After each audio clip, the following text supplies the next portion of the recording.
Good morning all, welcome to Learners Academy.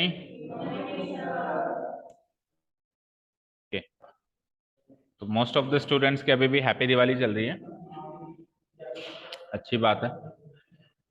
Okay, so frustum of a cone is the topic for today. ठीक है, CBSE में omit हुआ है कि RBSE में? सीबीएसई में ऑमिट हुआ है, but then also it is very crucial for knowledge. कहाँ गए थे? कहाँ पे? पापा के पास? कहाँ पे? घर पे?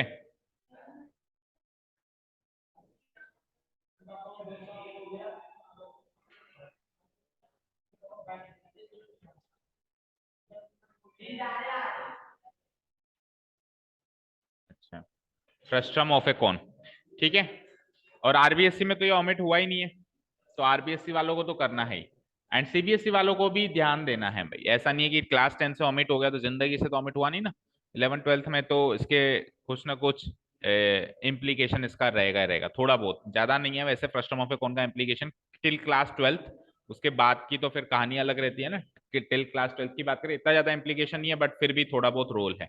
ठीक है, और जनरल अंडरस्टैंडिंग के लिए आपको पता होना चाहिए क्या होता है फ्रस्ट्रम। ठीक है, देखो, सबसे पहले हम बात करते हैं फ्रस्ट्रम के आगे एक वर्ड लगा हुआ है, एक फ्रेज लगा हुआ है, ऑफ ए कोन। यहीं से पता चलता है, आज इंट्रोडक्शन कर रहे हैं हम इसका, है ना। और एक आध क्वेश्चन भी कर लेंगे, मतलब 2 दिन से ज्यादा नहीं देंगे, आज और कल में खत्म करेंगे इसको, है ना। ओके, तो फ्रस्ट्रम के आगे जो फ्रेज लगा हुआ है दैट इज क्या? ऑफ ए कोन। इसका मतलब फ्रस्ट्रम किसका होता है? कोन का होता है। फ्रस्ट्रम किसका होता है? कोन का होता है। या यूं कहूं कौन से बनता है, या यूं कहूं किससे बनता है? कौन से बनता है। कौन से कैसे बनेगा? तो देखो, इमेजिन करो, इमेजिन करो मेरे पास एक कोन है लाइक दिस।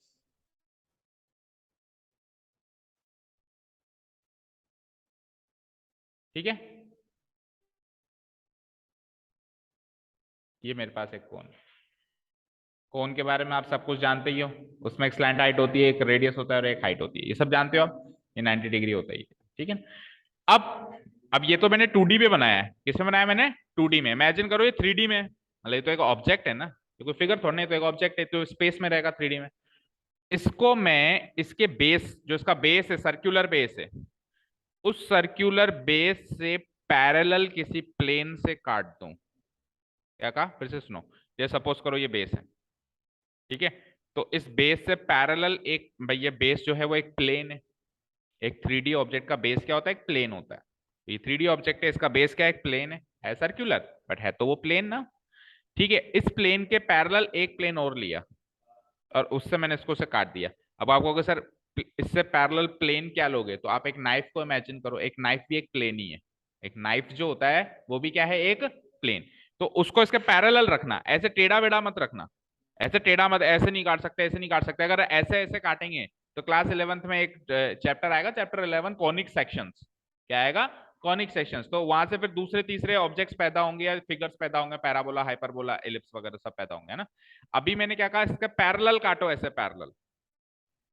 पैरेलल काटेंगे तो इमेजिन कर पा रहे हो, यहां से सपोज करो मैंने इसको काट दिया ऐसे। पैरेलल है, देखो ये और ये लाइन बिल्कुल एकदम पैरेलल है ना। ऐसा नहीं काटना, ऐसे नाइफ को से टेढ़ा नहीं पकड़ना, ऐसा नहीं पकड़ना, बिल्कुल पैरेलल काटना।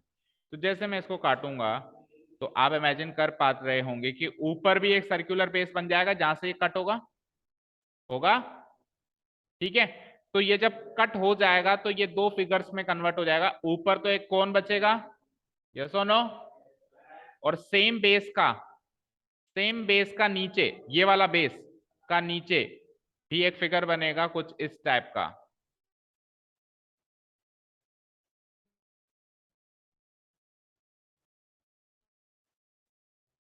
कुछ इस टाइप का।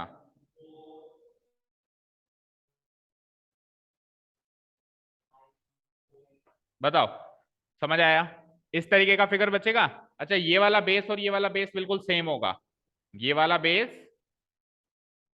और ये वाला बेस बिल्कुल सेम होगा, होगा कि नहीं होगा? क्योंकि यही तो वो बेस है जो पहले मिले हुए थे, अभी अलग हो गए।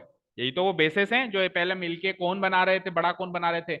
अभी ये किस में कन्वर्ट हो गया? एक कोन में। और जो बचा हुआ पार्ट है उसको कहते हैं फ्रस्ट्रम, हिंदी में कहते हैं बाल्टी। ठीक है ना, मतलब इसको एग्जाम्पल के तौर पे मत लो कि एग्जाम्पल बाल्टी बता रहा हूं मैं। मैथमेटिकली भी इसको हिंदी में बाल्टी कहते हैं। मैथमेटिकली जैसे सर्किल को वृत्त कहते हैं, रेक्टेंगल को आयत कहते हैं, वैसे मैथमेटिकली भी फ्रस्ट्रम को हिंदी में बाल्टी ही कहते हैं। ओके ना, क्लियर है?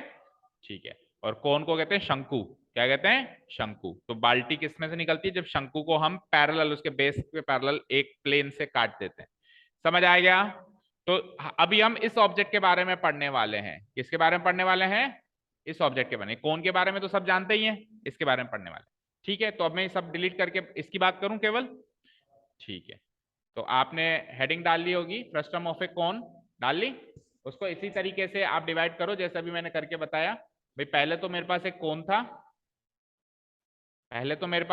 था, उस कोन को जैसे ही मैंने कट किया पैरेलल एक प्लेन से, तो दो ऑब्जेक्ट्स बन गए। एक तो अगेन एक कोन बनेगा और दूसरा एक बाल्टी बनेगी। चाहे से इतना फेयर भी ना कर सको तो रफली कर लो ताकि थोड़ा हिंट मिल जाए। ठीक है, हो गया इतना काम? कैसे लेट हो गए? क्यों ऐसा क्यों लगा? जब कह रखा है वेकेशन तक टाइम यही है, जब तक आपके वेकेशन है।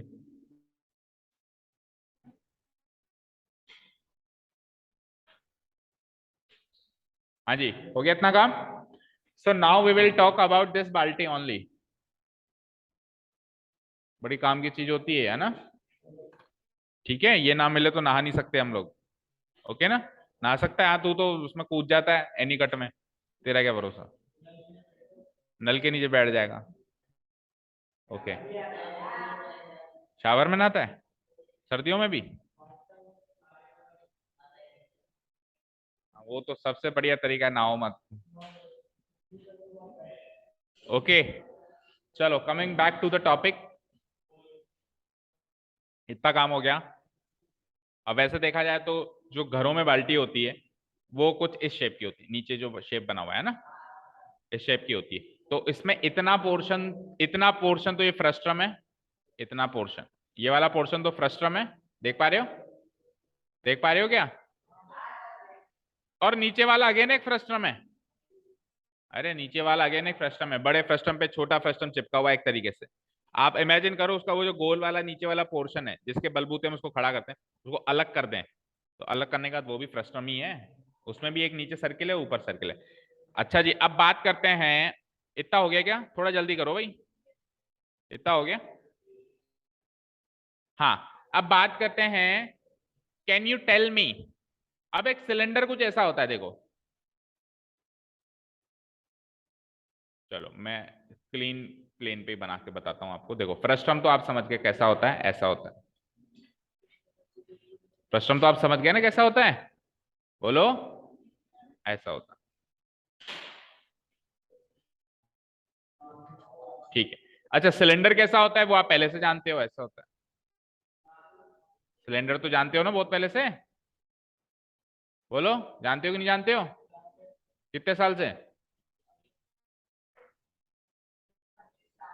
क्यों, नाइन्थ क्लास में नहीं आया था क्या? है? नहीं आया था तेरे यश नाइन्थ क्लास में ये सिलेंडर? है? रिश्वत दे के पास? रिश्वत नहीं, हमने नहीं बताया तो कोर्स में तो था ना। क्या रिश्वत दे के पास हुए नाइन्थ क्लास में?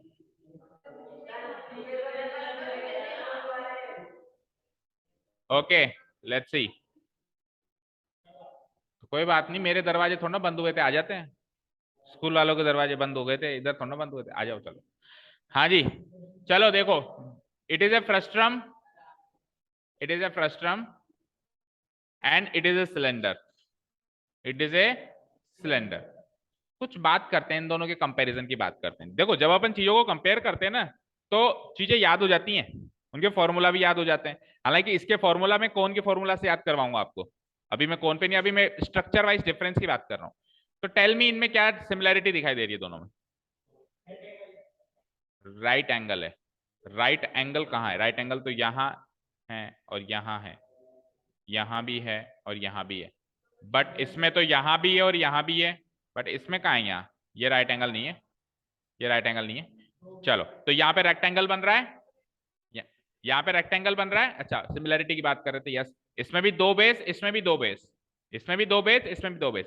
याद रहे ये जो नीचे वाला बेस है ये फ्लैट एरिया है, ये क्या है, फ्लैट, ऊपर भी फ्लैट नीचे भी फ्लैट, इधर भी फ्लैट है, ऊपर दोनों ऊपर नीचे है ना, मतलब दोनों ऑब्जेक्ट्स के अंदर ऊपर और नीचे फ्लैट एरिया है, या फ्लैट बेस कह सकते हो, है सर्किल भी फ्लैट ही होता है ना, ठीक है। अच्छा जी, इसमें भी कर्व्ड सरफेस एरिया है, इसमें भी, इमेजिन कर पा रहे हो ना, घुमावदार एरिया इसमें भी है, कर्व्ड सरफेस एरिया और इसमें भी है, तो दोनों में कर्व्ड सरफेस एरिया है, दोनों में दो दो बेसिस हैं। ये तो हो गई सिमिलैरिटी। अब बात करते हैं डिफरेंस की, तो डिफरेंस बताएगा कोई? Very good. सबसे फोरमोस्ट, सबसे इंपॉर्टेंट जो डिफरेंस है जो इन दोनों को अलग बनाता है वो ये है कि इसके दोनों बेसिस इक्वल हैं। चेक करो, ये सर्किल और ये सर्किल दोनों बराबर हैं कि नहीं है? अब सर्किल बराबर कैसे होंगे? जब उनके रेडियस बराबर होंगे, जब उनके रेडियस, दैट मीन्स ये जो रेडियस है आर है, तो वो रेडियस भी तो आर ही है, बिल्कुल बराबर। मतलब अगर ये 10 सेंटीमीटर तो वो भी 10 सेंटीमीटर, तो रेडियस बराबर हुए तो सर्किल भी बराबर हो गए ना, कॉन्ग्रुएंट हो गए। ऐसे मान लो, फिगर्स को कॉन्ग्रुएंसी की बात करते हैं ना अपन, तो ये दोनों सर्किल्स क्या है, कॉन्ग्रुएंट है या फिर इक्वल है, ऐसे बोल दो। लेकिन यहाँ पे ये कॉन्ग्रुएंट नहीं है, एक का रेडियस ज्यादा है, एक का, मतलब ये सर्किल बड़ा दिखाई दे रहा है आपको, दिखाई दे रहा है, और ये छोटा। अब ऐसा कोई जरूरी नहीं है कि हमेशा नीचे वाला ही बड़ा और ऊपर वाला ही छोटा को, उल्टा कर दो, ऐसे भी कर सकते हो। कुल मिला के एक छोटा और एक बड़ा, दैट मीन्स ये रेडियस अलग होगी R1 और ये रेडियस अलग होगी R2। समझ आया क्या? समझ आया क्या? दैट मीन्स सिलेंडर में एक ही रेडियस होती है, फ्रस्ट्रम में दो दो होती है, दो दो होती है, होती तो उसमें भी दो हैं, दो सर्किलें तो होती हैं लेकिन इक्वल होती हैं। तो डायमेंशन वाइज हम एक ही याद कर लेते हैं भाई, सर्किल सिलेंडर की रेडियस, बात खत्म। नीचे भी इक्वल और ऊपर भी इक्वल। लेकिन यहाँ पे फ्रस्ट्रम के अंदर दो सर्किल्स पाए जाएंगे, दो अनइक्वल सर्किल्स पाए जाएंगे, तो अनइक्वल रेडियाई मिलेगी हमको, एक R1 मिलेगी और एक R2 मिलेगी। बात करते हैं हाइट की, तो हाइट इसमें भी है और हाइट इसमें भी है। हाइट हमेशा परपेंडिकुलर होती है, याद करना, हाइट हमेशा परपेंडिकुलर होती है। इसमें कोई स्लैंट हाइट नाम की चीज नहीं है, क्योंकि इसमें ये हाइट और ये हाइट बराबर है। लेकिन इसमें अगेन स्लैंट हाइट होगी नहीं होगी? ये स्लैंट हाइट है कि नहीं है बताओ? तिर्यक ऊंचाई बताई थी ना, तिरछी ऊंचाई। तो इसमें तो परपेंडिकुलर ऊंचाई ही है सिलेंडर में, तो दोनों जगह, मतलब ये एच है तो ये भी एच ही है, एल नाम की कोई चीज नहीं है। कोई कहे इसके एल क्या होगा, तो उसका एल भी एच ही होगा, क्योंकि इधर भी एच है और इधर भी एच है। बट इसमें we will have two different H and L, H अलग एल अलग, सेम नहीं होंगे दोनों, ओके ना? तो इसमें स्लैंट हाइट होगी। इसमें स्लैंट हाइट, कैसे मुस्कुरा रहा है? स्लैंट हाइट पे खड़ा करूं तेरे को? हाँ, क्यों मुस्कुरा रहा है बता? ऐसी क्या बात याद आ गई? क्या? बिना, क्या बोला, सुनाई नहीं दिया, तेज बोल थोड़ा। प्रियांशु बोल रहा है कुछ? क्या बोल रहा है प्रियांशु? तू क्या इसकी मन की आवाज सुन लेता है क्या? उसने नहीं सुनी, उसने नहीं सुनी, उसने सुन ली। ठीक, चलो इधर देखो, अब इधर देखो, अब मुस्कुराना बंद करो, उधर देखो। हाँ? तू भी दांत निकालना बंद कर। हाँ जी, ओके। तो बात कर रहे थे, इसमें हाइट है, इसमें हाइट है, इसमें दो रेडियाई है, इसमें एक ही रेडियस है, इसमें स्लैंट हाइट है, इसमें स्लैंट हाइट नहीं है। इसमें ये स्ट्रक्चर एक रेक्टेंगल बनता है, इसमें ये वाला स्ट्रक्चर एक रेक्टेंगल बनता है, यू कैन सी, क्योंकि चारों एंगल 90 डिग्रीज हैं, है ना? कोई बताएगा इसमें ये वाला स्ट्रक्चर क्या बन रहा है? ट्रेपेजियम, बिकॉज इसमें तो आमने सामने के दोनों साइड्स पैरेलल हैं, इसमें एक ही साइड पैरेलल है। कौन कौन सी? R1 एंड R2, केवल R1 और R2 ही तो पैरेलल है, ये दोनों तो नॉन पैरेलल है। तो एक पेयर ऑपोजिट पेयर का पैरेलल मिलता है तो उसको ट्रेपेजियम कहते हैं, ठीक है ना? तो ये ट्रेपेजियम बनता है रेक्टेंगल। छोटी मोटी बातें अपन डिस्कस कर रहे हैं फ्रस्टम के बारे में, अभी फॉर्मूला पे बाद में बात करेंगे। यहाँ तक क्लियर है सारी बातें? ठीक है, तो differences between cylinder and frustum कल को आ जाए एक आध नंबर का क्वेश्चन, तो ये बता सकते हो आप। सिमिलैरिटी तो है, दोनों में दो बेसिस हैं। डिफरेंस क्या है कि दोनों बेसिस इसमें अलग अलग हैं और उसमें इक्वल है, ठीक है? इसमें स्लैंट हाइट होती है, इसमें नहीं होती है। ऐसी छोटी मोटी बातें बता सकते हो। इसका अंदर का स्ट्रक्चर एक रेक्टेंगल बनाता है, इसका अंदर का स्ट्रक्चर एक ट्रेपेजियम बनाता है, कोन का ट्राइंगल बनाता था, राइट एंगल ट्राइंगल, ठीक है? क्लियर? अब बात करते हैं, सर ये तो हो गया स्ट्रक्चर वाइज। स्ट्रक्चर वाइज क्यों बता रहा हूं मैं आपको? क्योंकि अगर प्रैक्टिकल क्वेश्चन आ गया, भाई घर की कोई बाल्टी उठा ली और उसको हिसाब से क्वेश्चन बना के आया, तो आपको स्ट्रक्चर याद होगा तो आप फिगर बना पाओगे। तो ये फिगर करेक्ट बनाने के लिए इंफॉर्मेशन थी, ठीक है? फ्रस्ट्रम वर्सेस सिलेंडर की बात थी यहाँ पे, ठीक है ना? अब बात करेंगे फ्रस्ट्रम को कौन से रिलेट करेंगे ताकि उसके फॉर्मूला याद हो जाए, ताकि उसके फॉर्मूला याद हो जाए, ओके ना? चलिए, तो मैं इस सिलेंडर को डिलीट कर देता हूं, उसकी जगह कौन बना देता हूं, ठीक है, इसको बने रहने दो।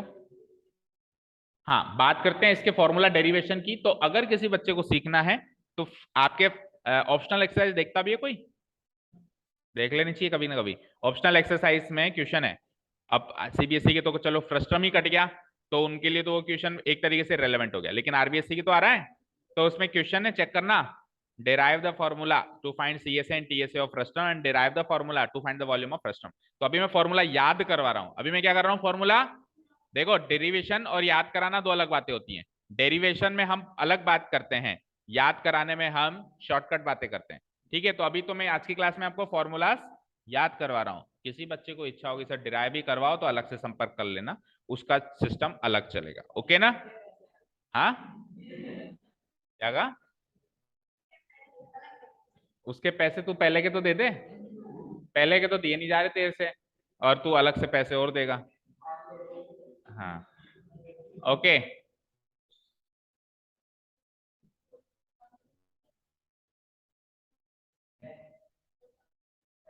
सो दिस इज द कॉन, और इसके अंदर का जो ढांचा है, इसका जो अंदर का स्केलेटन है वो कुछ इस तरीके का होता है,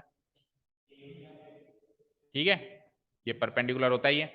so this is L, this is R, इसमें तो एक ही रेडियस होती है ना, और ये ऑब्वियसली हाइट होती है ना, ठीक है। अब मैंने ये कोन और ये जो बनाया है, इसका पर्पस एक ही है, कौन है, इसका पर्पस एक ही है, ताकि आपको मैं फॉर्मूला याद करवा दूं, और देखो बड़ी आसानी से याद हो जाएंगे, छोटी मोटी चीजें ध्यान में रखनी है और छोटी मोटी चीजें रटनी है, क्योंकि लर्निंग टेक्निक क्या होती है, लर्निंग टेक्निक में दो तीन बातें होती हैं, या तो आप डेरिवेशन समझो, या फिर आप कुछ चीजें रटो, अपने सहूलियत के हिसाब से चीज को याद कर लो कि अच्छा यहाँ आर है, यहाँ एच है, यहाँ एच है, यहाँ आर है, ठीक है, ओके। चलो, तो कौन के फॉर्मूला तो याद होंगे आपको, बोलो, C S A, yes, T S A, क्या, आप अलग अलग ही बताओ, पहले तो सी एस ए, सी एस ए मतलब पाई आर स्क्वायर, और फिर मतलब सी एस ए ये तो बेस, और फिर सी एस ए क्या है, पाई आर एल, मतलब ये तो एरिया ऑफ, फिर आप पाई आर कॉमन ले लेते हो, एक अलग बात है, लेकिन ये एरिया ऑफ बेस और ये सी एस ए वॉल्यूम,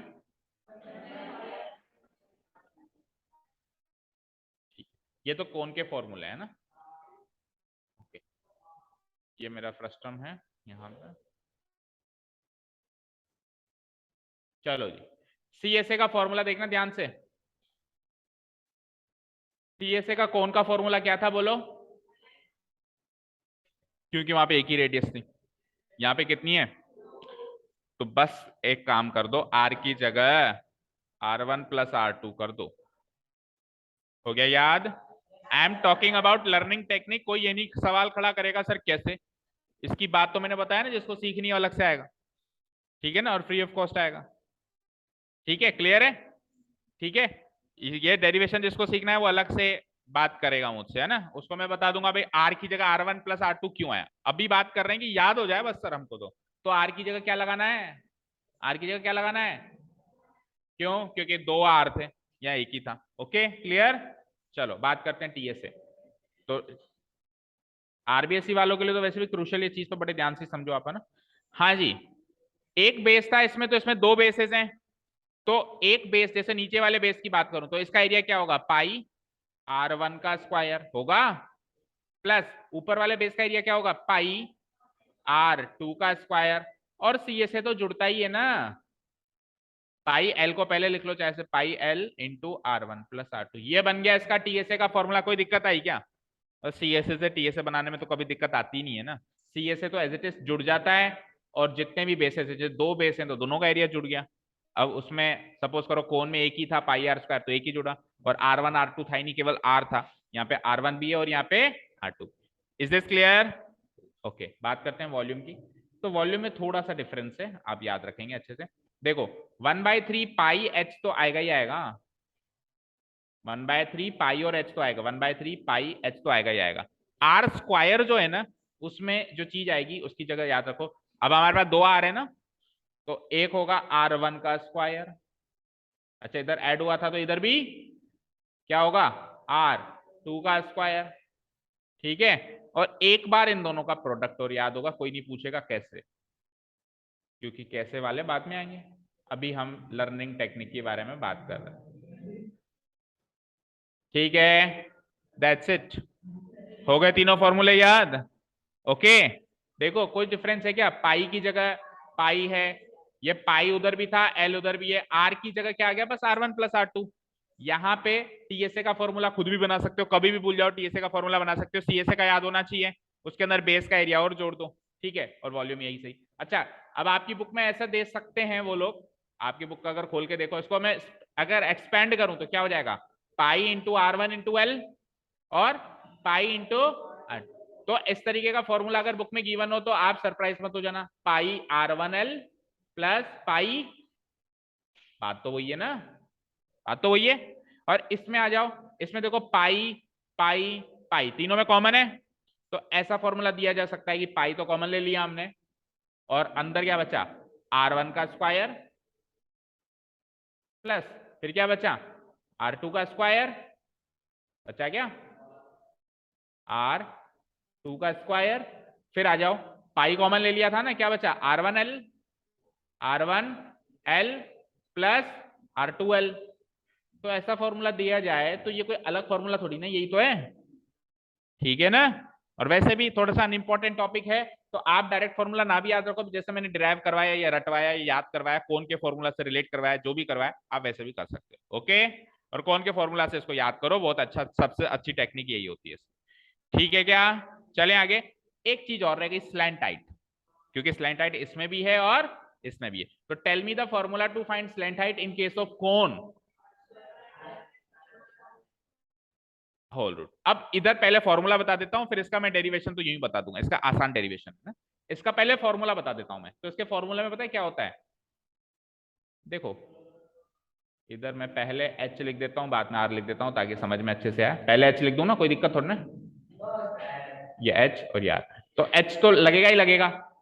अब R की जगह बाकी फॉर्मूला में R1 प्लस R2 या ऐड हो रहे थे दोनों रेडियई, यहां डिफरेंस होगा। यहां क्या होगा? केवल एक यही फॉर्मूला है जिसमें R1 और R2 का क्या होगा?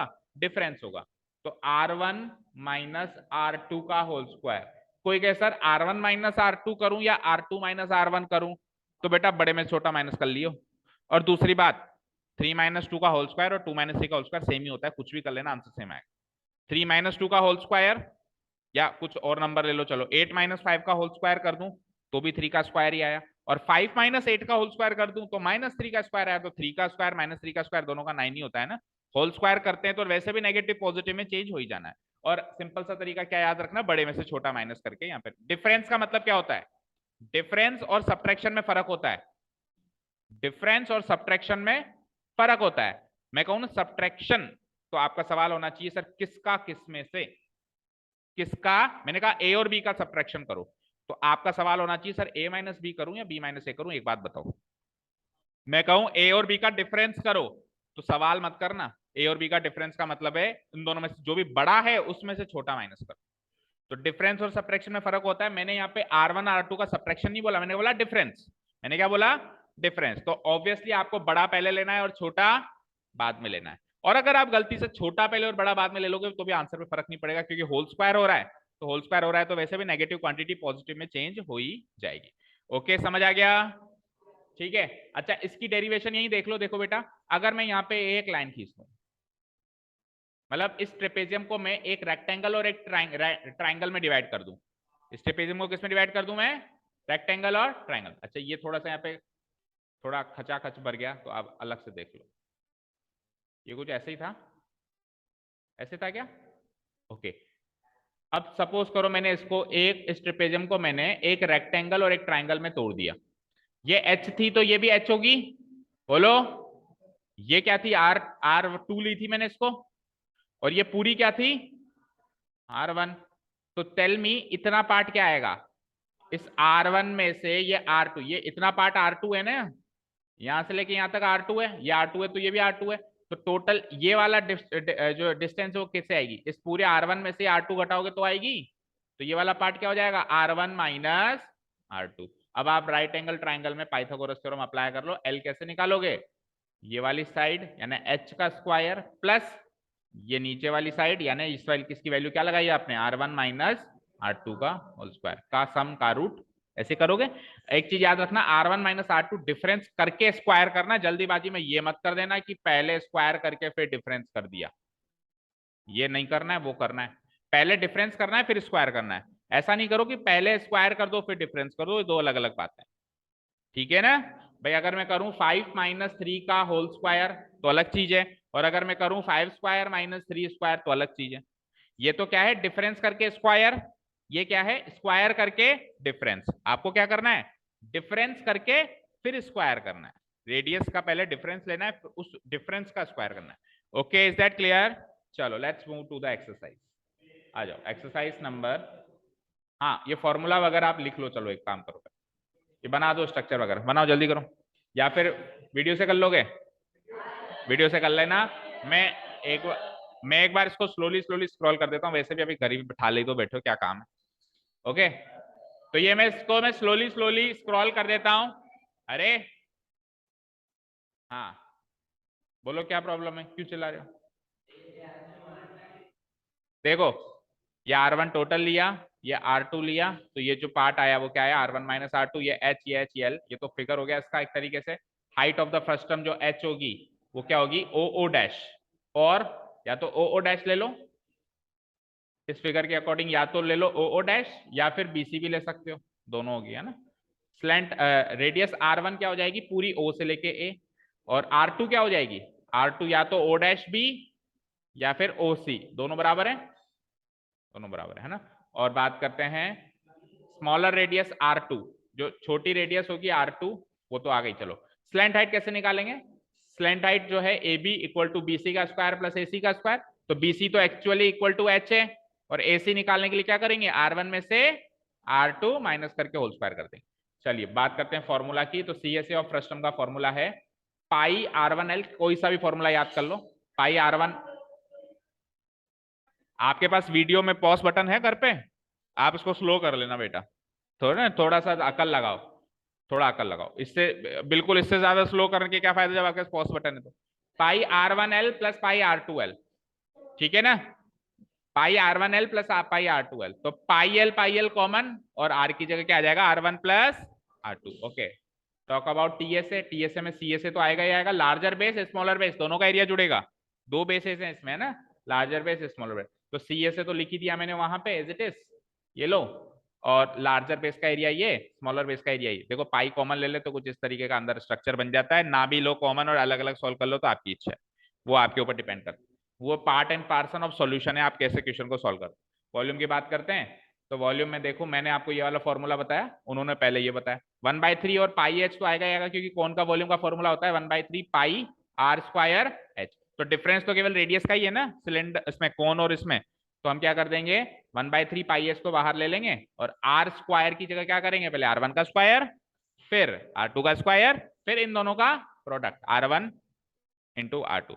देखो एक चीज याद रखा करो बेटा, जब भी अपन कोई फॉर्मूला बनाते हैं ना, तो एडिशन और सब्ट्रैक्शन हमेशा बराबर की चीजों का होता है, एडिशन और सब्ट्रैक्शन हमेशा, तो देखो ये एक डिग्री 2 की क्वांटिटी है, ये भी एक डिग्री 2 की क्वांटिटी है, तो this has to be a degree 2 quantity, तो R1 एक डिग्री 1, R2 डिग्री 1 मिलकर डिग्री 2 हो गई।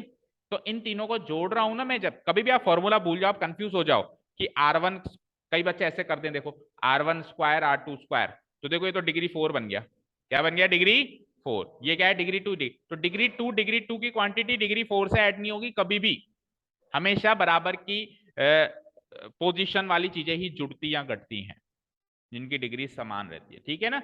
ये छोटी मोटी बातें हमको गलती करने से बचाएंगी, या हम फॉर्मूला में थोड़ा कंफ्यूज हो रहे हैं तो हमको याद आ जाएगा कि यार R1 इंटू R2 डिग्री 2 बनाएंगी, तो डिग्री 2 से डिग्री 2 ही जुड़ सकता है, ओके ना।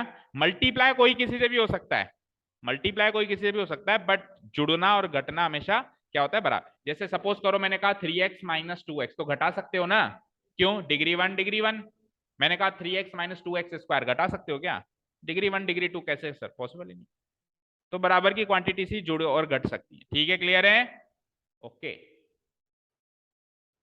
That's it. आइए एक्सरसाइज में चलते हैं, पेज नंबर बोलो, एक आध क्वेश्चन आज करते हैं, बाकी खत्म कल कर देंगे।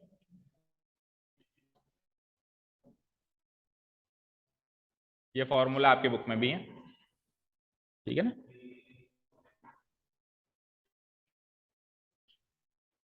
अब बहुत सारे प्रैक्टिकल एग्जाम्पल्स होते हैं हमारे घर पे फ्रस्ट्रम शेप में। ये बाल्टी तो देख ही ली, ऐसी भगोनियां होती है हमारे घर में खाना बनाने की, कढ़ाइयाँ कुछ भी कर लो, तो वो भी फ्रस्ट्रम शेप में होती है ना। बहुत सारे लाइव एग्जाम्पल्स आप देख सकते हो।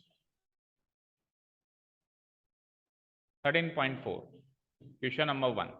देखो ये तो अंडरस्टूड है कि कहेगा ही कहेगा, पाई को 22/7 ले लो। ठीक है, आज बेसिक क्वेश्चंस करते हैं, कल थोड़े एडवांस क्वेश्चंस करेंगे। ठीक है, एंड परसों तो टेस्ट है ही सही। फिर कोई डाउट क्लास नहीं है, जिसको है कल आ जाना। कल मैं फ्री हूँ ना, जिसको भी है कल आ जाना क्लास के बाद। ठीक है, मतलब 1 to 1, ऐसे कोई क्लास नहीं होगी। तेरे को डाउट है तू आ जाना, आपको डाउट है आप आ जाना, आपको डाउट है आप आ जाना, नहीं है तो घर बैठना, परसों टेस्ट देने आ जाना। ओके, नहीं शाम वाम को नहीं बुलाएंगे, वेकेशन तक, वेकेशन के बाद देखेंगे, फिर कुछ नया रीशेड्यूलिंग होगी सारी, है ना। ओके, एंड मोस्ट प्रोबेबली आपका मॉर्निंग का ही रहेगा दोनों, maths and science. Most probably आपकी क्लासेस मॉर्निंग में ही रहेंगी। 9th एंड 10th को मॉर्निंग में ही बुलाएंगे अब सर्दियों में। ठीक है ना, तो उसके लिए रेडी रहना। क्या ठंड तो फिर शाम को भी लगेगी ना, क्यों नहीं लगेगी, शाम को भी ठंड होती है, शाम को भी होती है ठंड तो। और इस बहाने सुबह जल्दी उठ लोगे, अब तो आपके एग्जाम्स भी आने वाले हैं। चलो देखो, use pi equal to 22/7 unless stated otherwise. अगर कोई और वैल्यू ना गिवन हो तो पाई की ये वैल्यू मान लेना, समझ गए। ए ड्रिंकिंग ग्लास, पानी पीने का एक ग्लास है, is in the shape of A frustum. Frustum shape में होता है, आपने नोटिस किया हो तो, एक ग्लास ऐसा होता है ना। ठीक है, ग्लास छोटा हमारे घरों में होता है जो फ्रस्ट्रम शेप में होता है। ठीक है, of A frustum of a कोन। अच्छा, फ्रस्ट्रम ऑफ ए कोन जहां भी कहे तो आप कंफ्यूज मत हो जाना, सर कोन कहां से आ गया। फ्रस्ट्रम का नाम ही फ्रस्ट्रम ऑफ ए कोन है। फ्रस्ट्रम का नाम ही क्या है, फ्रस्ट्रम ऑफ, क्योंकि बनता ही कौन से, कौन को काटने से बनता है। तो कभी भी वो फ्रस्ट्रम नहीं कहेगा, हमेशा क्या कहेगा, फ्रस्ट्रम ऑफ ए कौन। इससे कंफ्यूज नहीं होना है। हाइट कितनी है, 14 सेंटीमीटर। डायमीटर, दो सर्कुलर एंड्स होंगे तो एक का डायमीटर ये, दूसरे का डायमीटर ये। कैपेसिटी चाहिए, क्या चाहिए आपको, कैपेसिटी। कैपेसिटी मतलब कितना क्वांटिटी उसमें हम डाल सकते हैं, दैट मीन वॉल्यूम। वॉल्यूम का फॉर्मूला लगाना है। चलो स्टार्ट करो।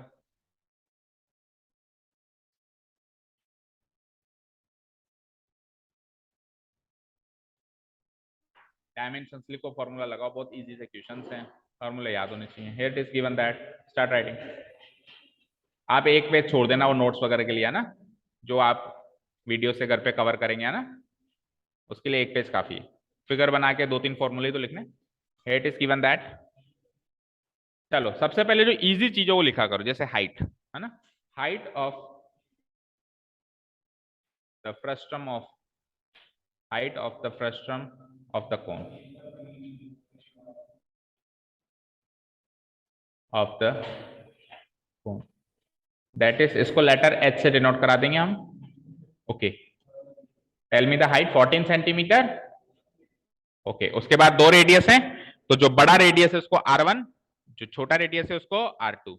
और दोनों के रेडियस गिवन नहीं है, दोनों के डायमीटर्स गिवन है। क्या गिवन है, तू लिख क्यों नहीं रहा है, तो क्या करने आया फिर यहाँ पे, हाँ क्या करना है बता।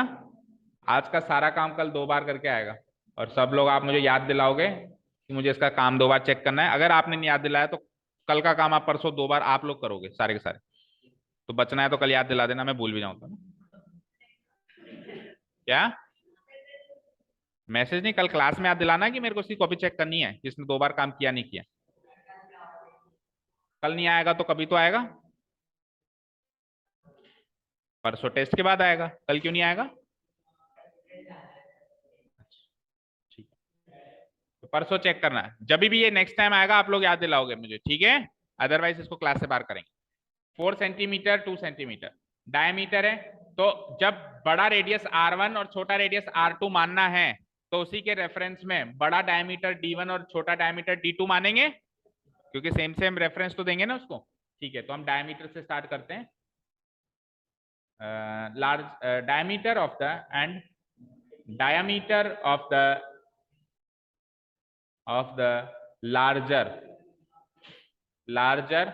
अब उन्होंने जो लैंग्वेज यूज करी है, उन्होंने एंड लिखा है, देखो टू सर्क्यूलर एंड, तो हम भी एंड लिख देंगे। हम भी क्या लिख देंगे, सर्कुलर एंड लिख देंगे। अगर वो बेस वर्ड यूज करते तो हम भी क्या कहते हैं, लार्जर बेस स्मॉलर बेस, लेकिन उन्होंने क्या वर्ड यूज किया, सर्कुलर एंड। तो उसी की लैंग्वेज से ही तो स्टेप्स बनते हैं, तो बड़ी बात थोड़ी ना होती है। Larger circular and smaller circular and, इसको क्या नाम दे देंगे, D1 कितना गिवन है ये 4 सेंटीमीटर। जैसे ही डायमीटर, चलो एक काम करते हैं, दोनों डायमीटर की स्टेप्स लिख देते हैं और फिर दोनों रेडियस की स्टेप्स लिख देंगे, ऐसे कर लेते हैं ना। एंड डायमीटर ऑफ द, और चाहो तो ऐसे भी कर सकते हो, एक डायमीटर एक रेडियस, फिर एक डायमीटर एक रेडियस, कैसे भी कर सकते हो। Diameter of the smaller circular and,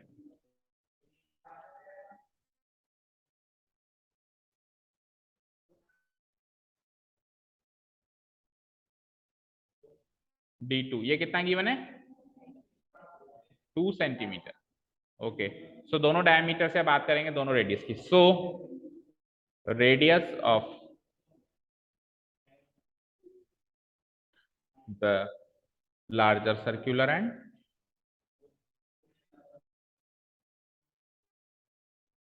that is, इसको R1 कह दूं मैं। कैसे निकालोगे D1/2, रेडियस तो निकालने का फॉर्मूला एक ही रहेगा ना, डायमीटर का आधा, दैट मीन्स 4/2 यानी कि 2 centimetre. And radius of the smaller circular and,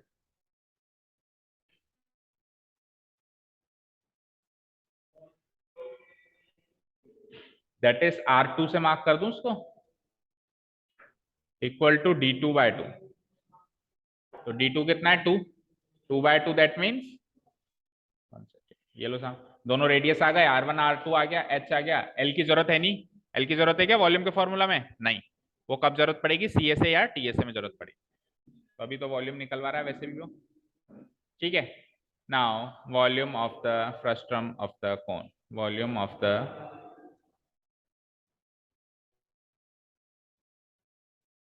frustum of the कोन। बता भाई श्रेष्ठ, फॉर्मूला याद हुआ तेरे को volume of the frustum of the कोन का, बता। नहीं, बता यश, गायत्री। 1/3 पाई एच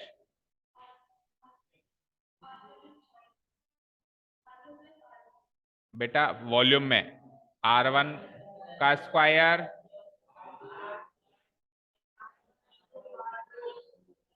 प्लस R1 R2, ठीक है। ये है volume of the frustum of the कोन। कल तक याद हो जानी चाहिए सभी को, जो भी आज क्लास में उपलब्ध है यहाँ पे, ठीक है। जिसके कट गया उनको भी याद होने चाहिए, जिनका नहीं कटा उनको भी याद होने चाहिए, ठीक है। 1/3, अब फॉर्मूला, सॉरी वैल्यूज पुटअप करो। 22/7 इंटू, हाइट कितनी है, हाइट हाइट कितनी है बताओ, 14 इंटू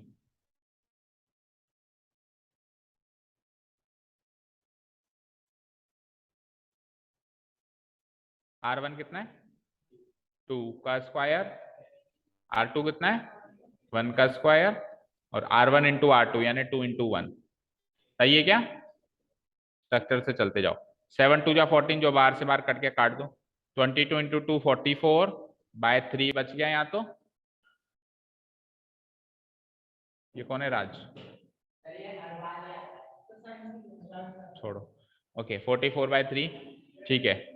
2 का स्क्वायर इज 4 प्लस 1 प्लस 2 1 जा 2, तो बोल देते हैं, ठीक है। 4 प्लस 1 प्लस 2, चलो इसको मल्टीप्लाई कर दो, तो 44/3 multiplied by 4 plus 1 5, 5 plus 2 is 7। नहीं कट रहा, ये कट नहीं रहा है क्या, चेक करो। नो, तो फिर there is no other option, आपको क्या करना है डेसिमल में लाना। 7 4 जा 28, रिमाइंडर 2, 7 4 जा 28, that means 308 divided by 3, decimal places में 3 1 जा 3 0 2 20 0.66 और सेंटीमीटर क्यूब। पीछे आंसर चेक करो, लीटर में है कि सेंटीमीटर क्यूब में।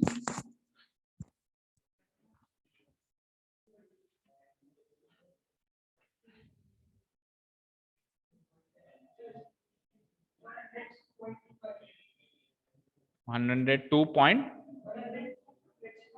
अच्छा ओके, हाँ तो 2 वो बच गया, तो उसको चाहे से डेसिमल में लिख दो, चाहे ऐसे लिख दो 102 2/, ठीक है, समझ आया? तो सिंपल फॉर्मूला बेस्ड क्वेश्चन है इस एक्सरसाइज में, क्योंकि टॉपिक जो है इतना ज्यादा डेप्थ में नहीं डिस्कस हुआ है, क्योंकि इतना ज्यादा इंपॉर्टेंट नहीं है। ओके, चले नेक्स्ट क्वेश्चन पे। ठीक है, अभी तक इस क्वेश्चन में स्लैंट हाइट निकालने की जरूरत नहीं पड़ी, हो सकता है एरिया पूछ ले अगले क्वेश्चन में तो स्लैंट हाइट भी निकालना पड़े। कर दूं delete? Next question. The slant height of the frustum of a cone, slant height दे दी अब की बार 4 सेंटीमीटर है, और जो दो सर्कुलर एंड्स हैं उनके पिछली बार डायमीटर्स दिए थे और डायमीटर से रेडियस निकलवाया था, अब की बार दोनों के क्या दे दिए? सरकमफ्रेंस या फिर पेरीमीटर जो अपन कहते हैं। ठीक है, बड़े एंड का पेरीमीटर ये है, ये सरकमफ्रेंस ये है, और छोटे एंड तो सरकमफ्रेंस से भी रेडियस निकाल सकते हो, डायमीटर से निकाल सकते हो। तो ठीक है, और आपको क्या चाहिए साहब? Curved surface. इजी है, बस थोड़ा घुमा हुआ है। चलो शुरू करो। सबसे पहले जो सबसे इजी चीज गिवन है वो लिख दीजिए, जैसे कि स्लैंट हाइट वगैरह। Here it is given that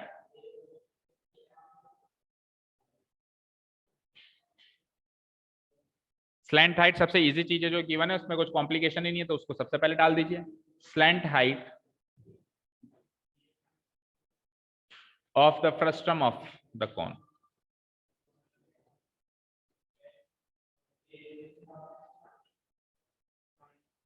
of the cone, that is slant height का लेटर क्या होता है? L, equal to 4 centimetre. ठीक है, क्लियर है? और दूसरी चीज देखते हैं क्या चीजें गिवन है। पेरीमीटर्स गिवन है दोनों के, तो वहां से R1 R2 निकालना पड़ेगा हमको, है ना, और फिर वहां से H निकालना पड़ेगा। क्या H की जरूरत नहीं है इस बार? ठीक है, चलो तो पेरीमीटर्स ऑल्सो, पेरीमीटर्स वर्ड ना यूज करके सरकमफ्रेंस वर्ड यूज करते हैं, क्योंकि गोलाई में सरकमफ्रेंस होता है ना। सरकमफ्रेंस, एक काम करना पड़ेगा, सुनो, रेडियस हमको गिवन नहीं है ना, निकालना है, तो हमको क्या करना पड़ेगा? पहले उनको एक एक लेटर देना पड़ेगा। लेटर देना पड़ेगा, let the radii of the larger and smaller ends be R1 and R2। फिर फॉर्मूला लगाएंगे सरकमफ्रेंस का, वहां से R1 की वैल्यू निकालेंगे एंड R2 की वैल्यू निकालेंगे। ओके, चलिए तो लिखिए। Now let us assume the radii of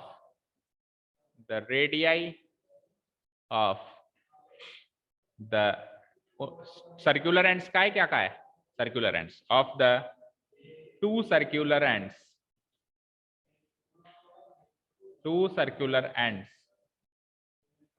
of the frustum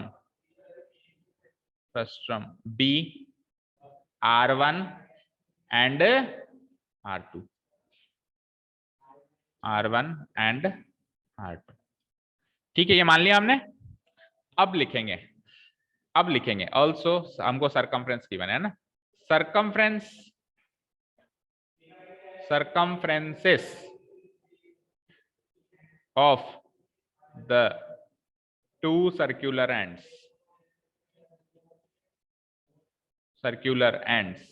are given as, कितना कितना गिवन है? सरकमफ्रेंसेस कितने कितने गिवन है चेक करो, 18 और 6, 18 सेंटीमीटर एंड 6 सेंटीमीटर। ठीक है ना, दैट इज, अब दोनों को देखो साइमल्टेनियसली सॉल्व करो। पहला सरकमफ्रेंस का फॉर्मूला बोलो 2 पाई r। तो जब आपने पहला रेडियस R1 माना है तो पहले सरकमफ्रेंस का फॉर्मूला क्या हो जाएगा? 2 पाई R1, और कितना गिवन है? 18 गिवन है ना। एंड इधर आ जाओ, सेकंड पार्ट दोनों को साइमल्टेनियसली सॉल्व करते हैं। 2 पाई R2, उसकी वैल्यू कितनी गिवन है? 6 गिवन है। समझ आया? 6 ही तो है ना, 18 और 6। ठीक है, क्लियर है? चलिए, तो अब यहां से R1 और R2 निकालना आपका काम है। देखो यहां पे पाई की वैल्यू 22/7 रखने से फायदा इसलिए नहीं है क्योंकि ये कट तो वैसे भी नहीं रहा है। अगर ये कट रहा होता तो रख देते हैं, नहीं कट रहा तो ऐसे केसेस में हम क्या करते हैं? पाई को पाई रखते हैं, एंड तक पाई पाई पाई लेके जाते हैं और एंड में वैल्यू रखते हैं। तो क्या होता है, ऐसा करते करते आधी से ज्यादा बार तो होता है कि एंड में पाई से पाई कट ही जाता है। ठीक है, तो इस बार भी हम पाई की वैल्यू नहीं रखेंगे, इन केस अगर कट रहा हो तो रख देना। ठीक है, तो नहीं कट रहा है यहाँ पे दोनों ही केसेस में, तो मैं R1 की वैल्यू निकाल रहा हूँ। जस्ट क्या हो जाएगी? 18/2 पाई, और यहां से R2 की वैल्यू बोलो 6/2 पाई। ठीक है, तो 18/2 पाई, 2 से 1 और 2 से 9 टाइम्स कट गया, और ये 2 से 1 2 से 3 टाइम्स, क्या आएगा 9/पाई, क्या आया, और यहां से 3/पाई। ये R1 एंड R2 आ चुके हैं आपके, R1 एंड R2। बोलो यहां तक कोई डाउट किसी को?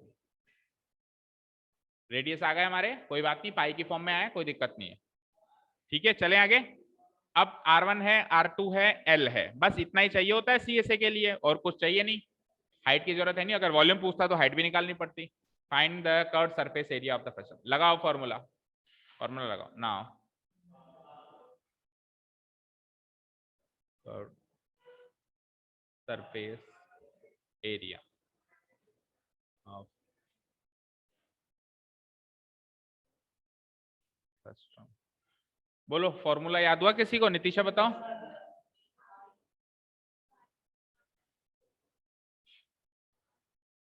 R1 R2 मल्टीप्लाई करना है, प्लस R1 प्लस R2 आगे प्लस, अरे बेटा फर्स्ट टर्म भूल जाओ, मुझे बताओ नितिशा, कोन के CSA का फॉर्मूला क्या होता है? हाँ,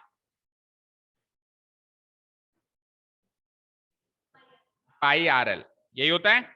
R को रिप्लेस कर दो R1 प्लस R2 से, और कुछ भी नहीं करना, तो कौन के फॉर्मूला से रिलेट करते चलो तो फर्स्ट टर्म के याद होते रहेंगे, ठीक है ना। तो पाई R1 प्लस R2L, यही तो करना है आपको, पाई R1 plus R2 into L। ठीक है, अब वैल्यूज पुटअप कर दो, तो पाई R1 की वैल्यू बोलना जरा, क्या निकाली आपने? 9/पाई, प्लस R2 की वैल्यू क्या लगाई आपने? पाई, और L स्लैंट हाइट कितना की मैंने? 4। ओके, ठीक है। अब देखो, अंदर से अंदर पाई को एलसीएम ले लो और पाई से पाई काट दो, खत्म हो गया पाई। तो ये पाई एलसीएम ले लिया हमने, तो क्या हो जाएगा ऊपर 9 + 3 इंटू 4। ये पाई से पाई कैंसिल आउट, 9 + 3 कितना होता है? 12 इंटू 4, 12 4 जा 48 सेंटीमीटर आंसर।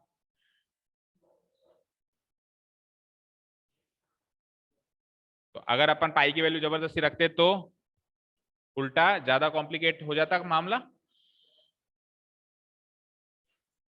ठीक है ना। तो पाई की वैल्यू जहां नहीं कट रही है उसको काटने की कोशिश भी ना करें, उसको एंड तक ले जाएं और एंड में जाके रखें। क्लियर है यहां तक? समझ आया? अगला क्वेश्चन देखो। नहीं, अगला होमवर्क ले जाओ बस, फिर 4th एंड 5th कल कराएंगे। फिर कल डाउट्स भी देखने ना आपके, एक आध कोई डाउट हो तो वो भी ले आना, एग्जाम्पल्स वगैरह पढ़ के आना, ठीक है ना। परसों टेस्ट कंफर्म है तो कल ज्यादा टाइम आप डाउट्स में लो ना। ओके, थर्ड क्वेश्चन देखो, होमवर्क मार्क कराएंगे, एक बार पढ़ लो। The cap used for Turks, Turks का मतलब समझते हो क्या होता है? नहीं बता?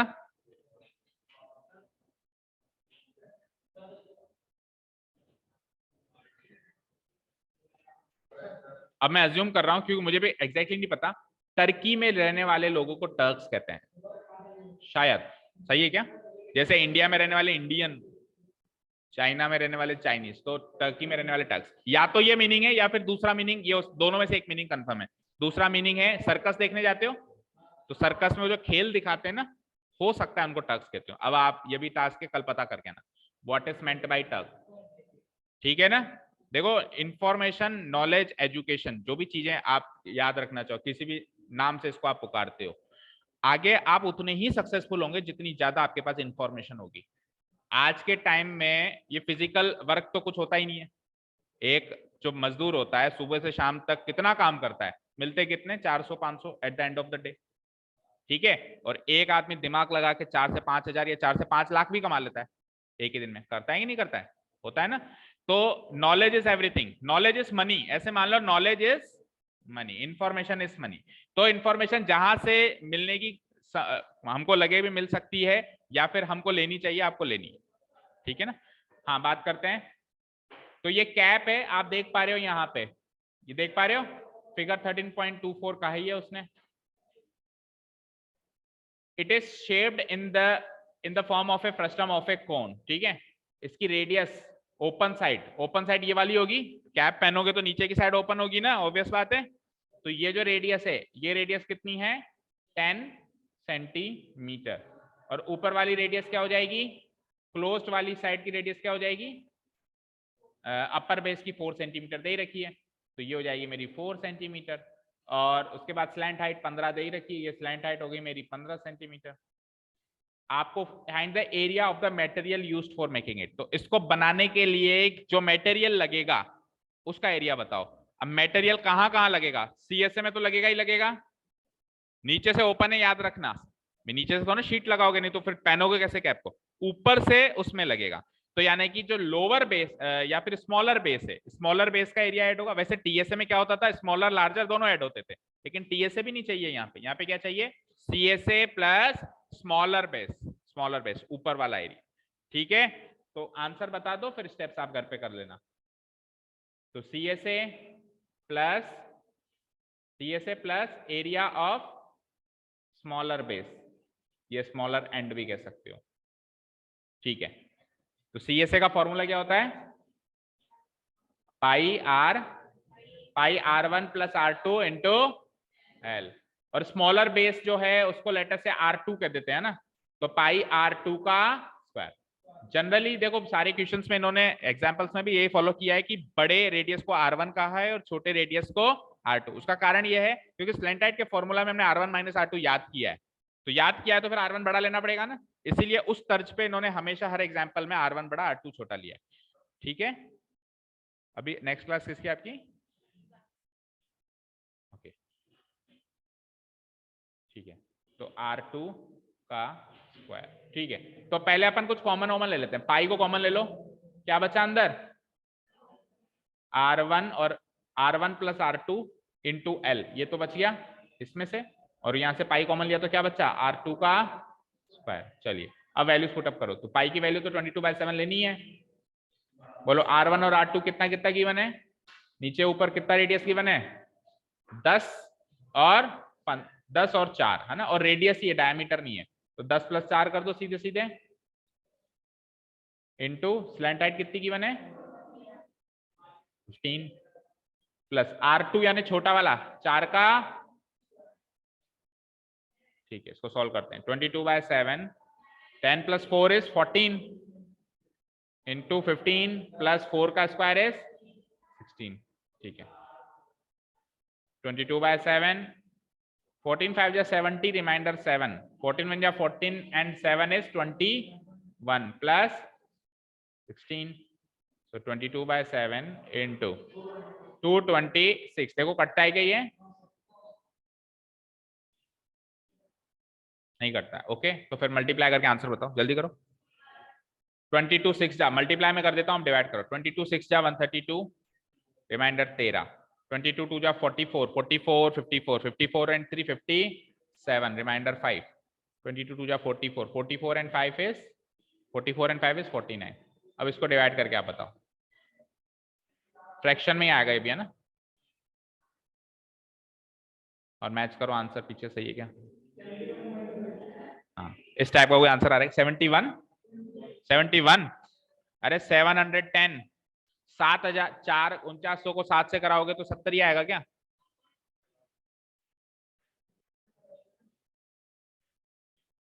हाँ करो मैच करो पीछे से आंसर एक बार, क्या पीछे आ रहा है, पीछे क्या आ रहा है बताओ, ये आ रहा है ना फ्रैक्शन फॉर्म, 7102/7 यही आ रहा है, क्लियर है, समझ आ गया। ठीक है, इसके स्टेप्स आप घर से कर लोगे ना। Okay, thank you so much for listening to us, have a nice day, keep learning and bye.